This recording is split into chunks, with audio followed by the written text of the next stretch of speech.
L'équipe attirait le jeu d'un côté, puis cherchait Kroos ou Modric pour renverser rapidement vers l'autre latéral, qui se retrouvait alors fréquemment en situation de 2 contre 1 face au latéral adverse. Dans ce schéma, c'est souvent Casemiro qui descend entre les défenseurs centraux, libérant ainsi de l'espace pour Kroos, Modric et Isco. Et pendant ce temps, les deux latéraux montent pour former un système proche du 3-5-2. À partir de ce 4-3-3 en phase de construction, la structure évolue progressivement avec la montée des latéraux et le repositionnement du milieu. Les deux défenseurs centraux restent en couverture, tandis que Casemiro se stabilise devant eux pour sécuriser l'équilibre. Plus haut, Modric et Kroos occupent les demi-espaces, pendant que les ailiers se resserrent et que les latéraux prennent toute la largeur. Marcelo et Carvajal restent collés à la ligne de touche. Ils montent soit pour attaquer la défense et délivrer des centres, soit pour se placer dans les demi-espaces si Ronaldo ou Bale occupent déjà les ailes. Cette largeur était un élément clé que le Real exploitait souvent. L'équipe attirait le jeu d'un côté, puis cherchait Kroos ou Modric pour renverser rapidement vers l'autre latéral,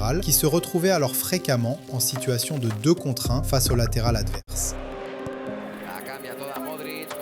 Cette relation entre les ailiers et les latéraux devient tout simplement dévastatrice. Dès que le ballon est sur un côté, le côté opposé s'active immédiatement. L'ailier et le latéral attaquent la surface sans hésiter. Résultat, Madrid ne se contente pas d'être présent, il submerge littéralement la surface avec au moins 5 joueurs prêts à finir l'action.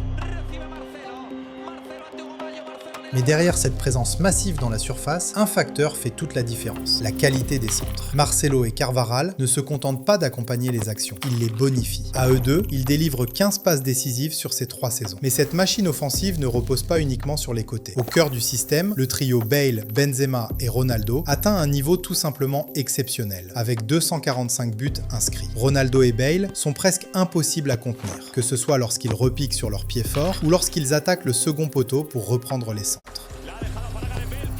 Benzema, lui, apporte un équilibre parfait, dominant dans le jeu aérien et précieux dans le jeu en appui, permettant à l'équipe de remonter le bloc et de s'installer dans le camp adverse. Et juste derrière eux, Isco joue un rôle clé dans le système en losange. Sa créativité permet de connecter les lignes, avec une utilisation marquée du côté gauche, exploitée près de la moitié du temps pour créer des supériorités numériques et faciliter des renversements de jeu.